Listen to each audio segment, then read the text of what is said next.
Yes, good afternoon mga kabunso. This video is papunta tayo sa kusina dahil mayroon kaming niluto na Pinoy food. Nagluto kasi ako ng pancit canton mga kabunso.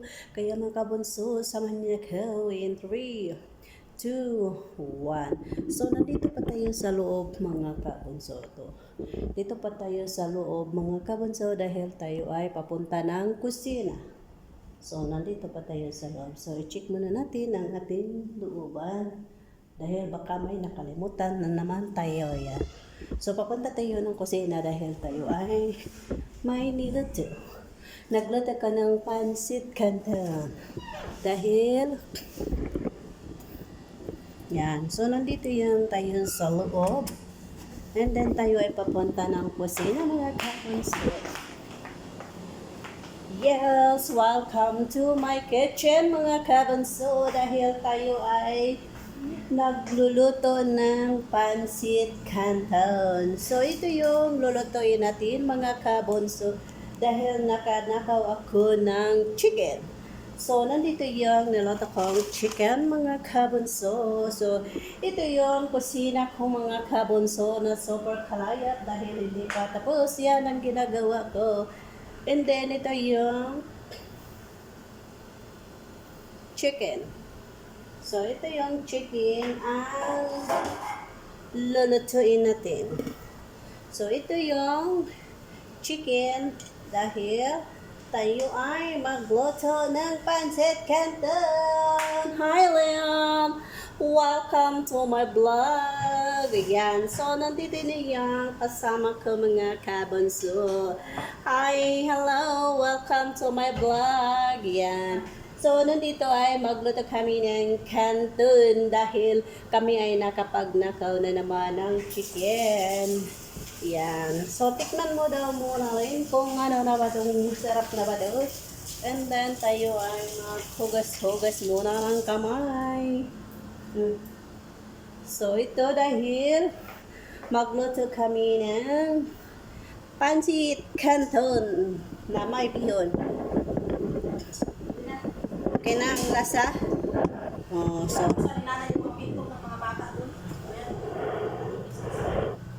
na, ganyan talaga yan si Modra. Dahil si Modra ay parang abnormal na ngayon. Yan.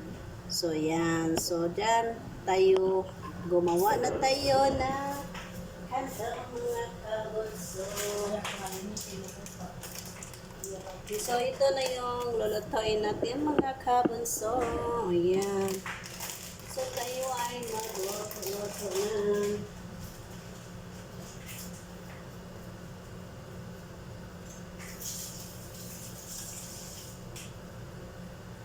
Dahil hindi naman sila kumakain ngayon ng maaga, so mauna muna yung kadama kumakain. So nagluto na ako dito, magluto na ako ng canton. Tikman muna natin mga kabunso.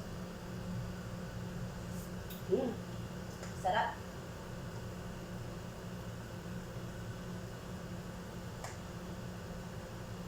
So, pwede na, gasan muna natin ito siya mga kabunso.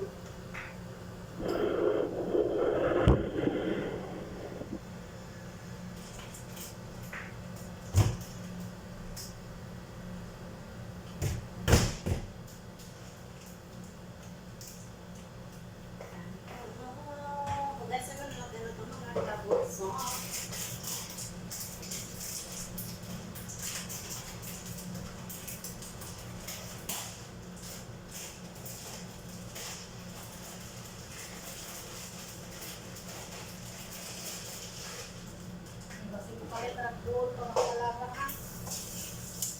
Yes, malalaman natin yan kung mayroon.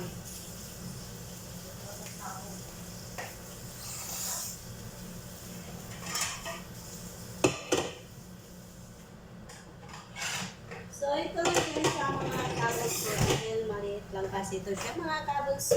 So, ito yung lulutuin natin. Yan. So, dito tayo sa ating mountain kusina dahil si Motra hindi naman sila kakain ng maaga ngayon, so kailangan ang kadama muna kumain. ko niluto ang pagkain sa kadama.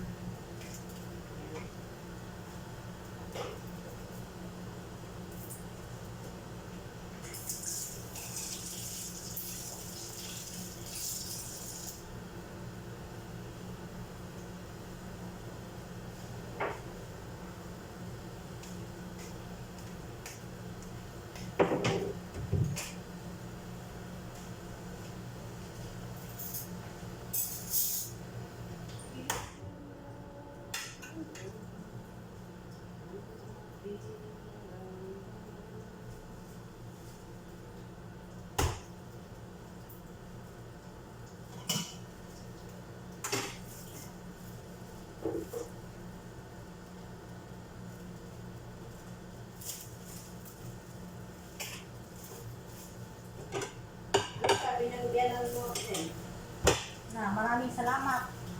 ano, yung babae, nakiusap ko sa'yo. Hindi mo yun makausap kasi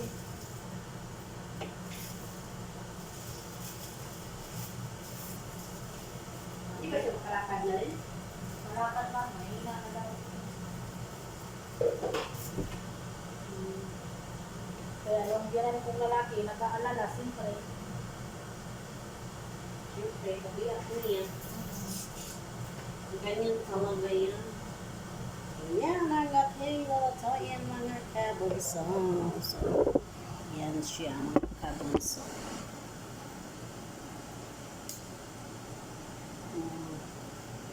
Dito tayo ay magluto-luto.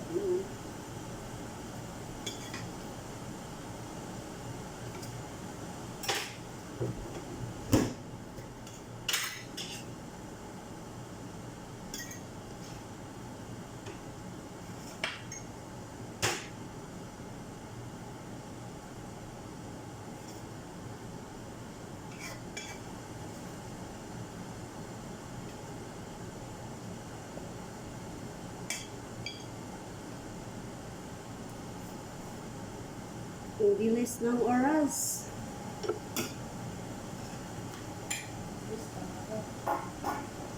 Alam tayo, ngayon na ako oras. Ang pizza na nga ngayon, no? Today is 40. Then, lagyan natin siya mga kabonso ng ng pelpel barit. Lagyan natin siya ng pelpel barit mga kabonso. Yan. So, hinugasan ko naman to siya mga kabonso. So, lagyan natin siya ng pelpel barit. And then, nilagyan ko siya ng pelpel hara. Siyempre, paborito din may pelpel har. So, lagyan natin ng pelpel har. Diba, Len? Yeah. No. Sagot agad. Sarap kasi. No. Mas masarap kasi ang kahang. O, diba? And then, lagyan natin ng konti pelpel. Yan. So, antayin na lang natin mga kabinso na matatapos siya dahil marami pa siyang tubig. So, kailangan muna natin siya ng bawas-bawasan muna ng tubig at antayin muna natin na maging okay na siya mga kabinso para magkain-kain na yung mga kadama. Dahil yung kadama ay gutom na gutom. Takam na takam. Wala Yan. yung buwang doon. Namunan yung buwang. Na. Yan ang siya. Kaya na. Namunan. Nagwala. Nagwala daw yung alaga niya mga kabunso. So, antayin muna tayo mga kabunso. Hindi na natin siya takpan mga kabunso para hindi siya maglata-lata. So, kailangan natin siya ng ganito lang. Tapos, bawasan muna natin ng water.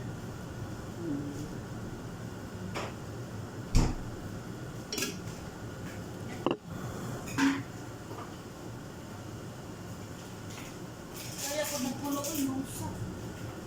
Sa to? Huwag ka nagpulo. Ano siya?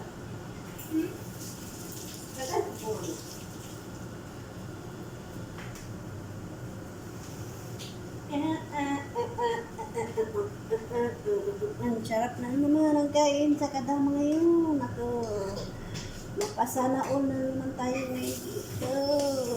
Ay, yung mga nakakakaloy. Ha? Nakakaloy. Saan ano? Wala. Nandun, tinago ko na. Bakit? Lutuin mo? Wala may tatay? Wala. Wala, hindi naman sila. Okay na yung mashi. Ay, yung mga nakakalawa. Ah, syempre. Para sa kadama yung mga kabunso. Narinig mo? Masarap pala pag may kahang, no? Sarap na. Makatakam-takam na. Kahang-kahang na siya.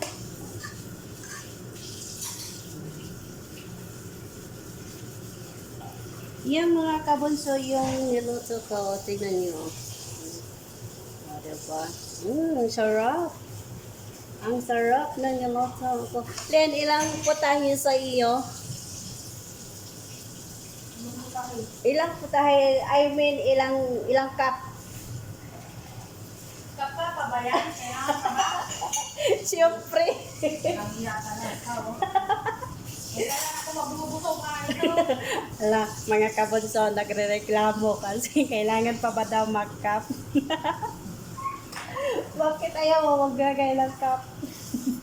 Hanggang kailan ako mabusog? Hanggang kaya daw niya mabusog. So, that means is kayang ubusin itong isa. Isang araw. Isang araw. So, yan, mga kabunso. And then, itong mga kabunso is mashi itong ginawa ko. Ito kasi ang request ni Modra. Parang naglilihi si Modra, mga kabunso. Kasi, lagi niya akong hinahanapan ng mashi. Kung nasaan na daw ang mashi ko. Ba't hindi pa ako nagluto? Yan. Wow, ang sarap. Ito manitay, ilabok na ano. Ano? Ano dalabo? Yung Ay, syempre, alam anong gawin ko dyan. Oh, yan. So, ito mga kabunso is pwede na ito siya kakainin. Yan. O, diba? Ang sarap.